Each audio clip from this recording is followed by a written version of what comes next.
3 пати повеќе средношколци од потребниот број се пријавиле за средното полициско училиште 7 мај кое се враќа по 25 години во Македонија.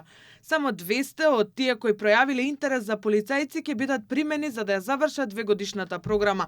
Строги критериуми и 4 фази мора да поминат пријавените, а деновиве ќе биде објавена листата кои 200 кандидати се примени. Исполнување на условите, општите и посебните услови согласно јавниот оглас, потоа следеа моторички способности, проверка на моторички способности, каде беше влезена и висината. Потоа беше општо образовниот тест и на крајот, она што вчера го завршивме, беше интервјуто, односно поединечен разговор со секој од кандидатите.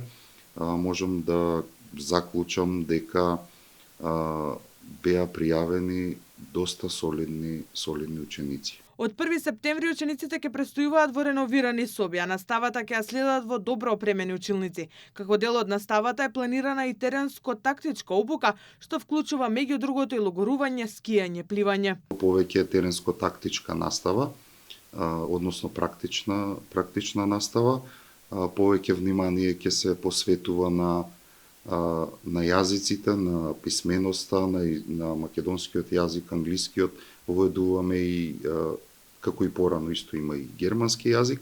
Образовниот кадар е обезбеден, особено професори кои ќе ги предаваат стручните предмети, а дополнително ќе се ангажираат и други лица.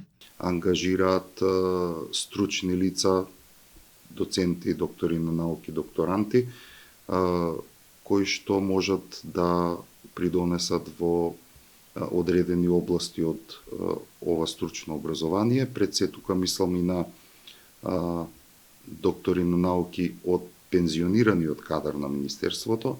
Со завршено средно полициско образование и исполнување на посебните услови, Министерството за внатрешни работи зема обврска да ги вработи сите средношколци.